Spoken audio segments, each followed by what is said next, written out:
In the Mail on Sunday today, we see that Huawei, the Chinese tech giant, has just sealed a £5 million deal with Imperial College to help build a new tech campus in London.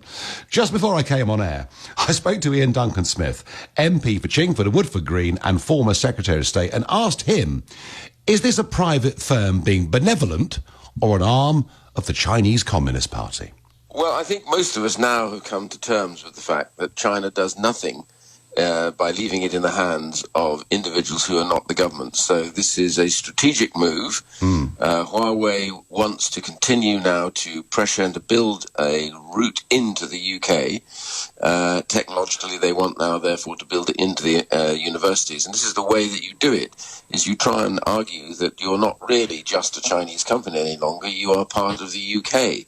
They are not a trusted trader in intelligence terms, which means basically that they're suspected of passing secrets and of being part of that attack on the British intelligence network and on our security. So the idea that they would give money to Imperial makes me laugh, but Imperial taking it, given everything that's going on about China, that leaves you kind of breathless, really. I'm struck in a way that a lot of these universities who thought the European Union was the most wonderful thing that had ever been created because they were getting their grants from the EU every year, I wonder whether they now think that actually China is where they've got to look to the future. Yes, it's a big problem, and what I want and what a number of us want now is for the whole of the free world to pause after this and to ask the single question: can we really do business with China in a whole bunch of strategic areas? And it's quite remarkable at the moment how much China now controls of what you would call once the free market.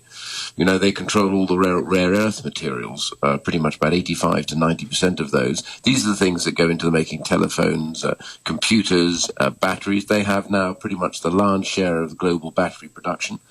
They've been doing this Belt and Road project, which is about basically bringing what I think the third world under its purview, as it were. They own about 20% of the debt of Africa and are busy installing stuff into places like Nigeria, where mostly Chinese workers go in and do it.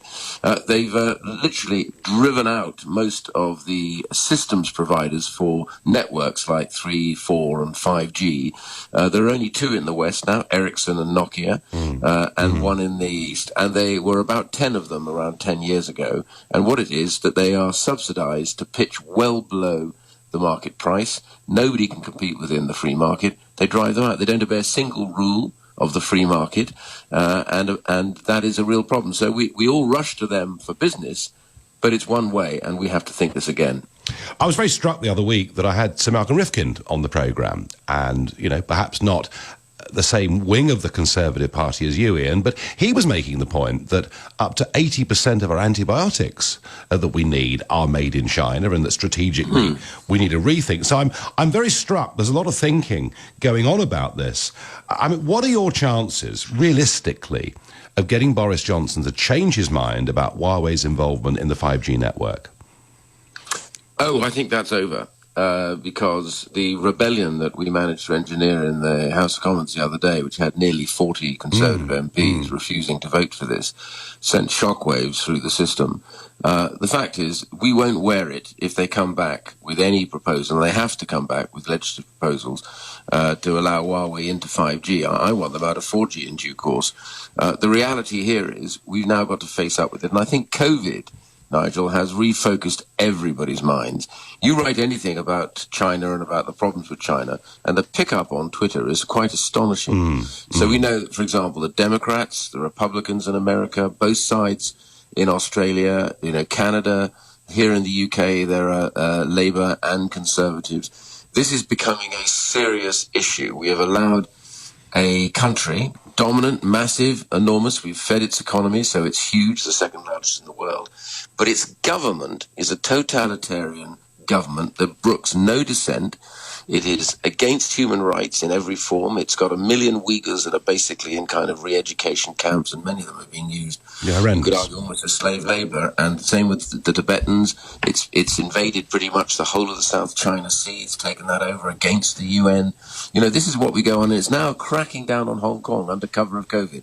Yeah. And we just sit there blindly, and some of our intellectuals and others who sit there and look at this think, oh gosh, there's a place for money. They've got to understand something really important. People matter more than money. And this is not anti-Chinese prejudice, Ian? Not at all. This is about the government of China and the way that it conducts itself, and the way it's conducted itself through COVID. You know, the Chinese people are hardworking. As long as they earn more money, you know, compared to where they were, they're happier.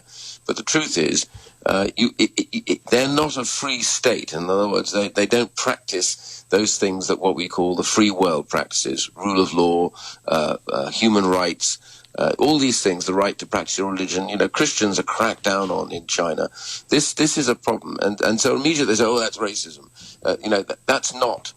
This is about a government and a form of government that abuses the world order. That's the key thing. Now, talking about governments and how they're viewed, you will have seen quite a big fall of support for the government's handling of the COVID-19 crisis. Quite a dramatic fall, in fact, since lockdown began. And part of that is economic. And I get every week here on LBC, we're getting particularly self-employed people running limited companies, you know, really getting scared about when they're going to be able to get their businesses back up and running. And I noticed in the centre page of today's Sun on Sunday, you've written an article that basically says we've got to get back to work to rescue the economy.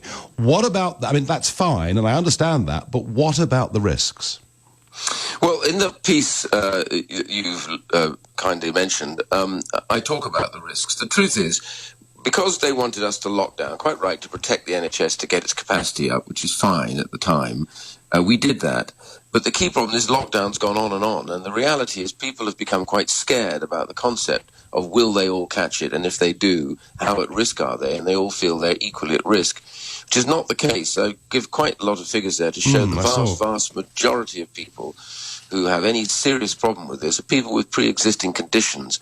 Most people who don't have those pre-existing conditions, only about 5, maybe up to 10 at most percent, will ever actually suffer any serious outcomes from this. And so we need to recognize, we need to manage this risk by protecting those who need our protection, but the rest of us need to be figuring out with our businesses how we get back to work. And transport unions have got to play the game as well. They've got to find ways to get people back into the trains.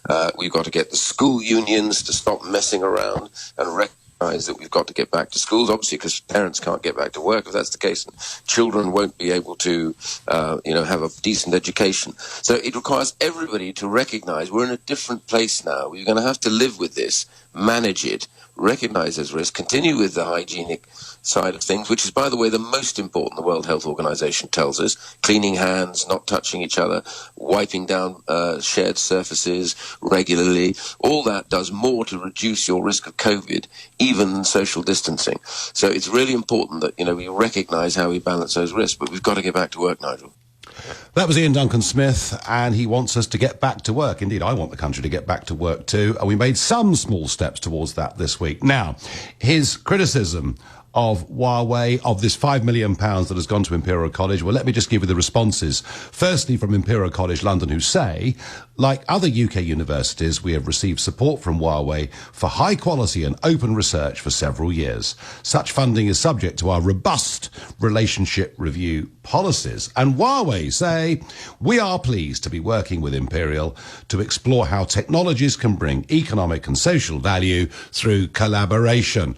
All I can say is I really, genuinely, sincerely hope Ian Duncan Smith is right, and that the Commons gets Boris to change his mind on letting Huawei into the 5G network. If we continue on that path, we are putting ourselves at odds with Australia, at odds with the United States of America, at odds with Japan, at odds with Canada, at odds, actually, with nearly all of our friends in the world. Now, back to our topic of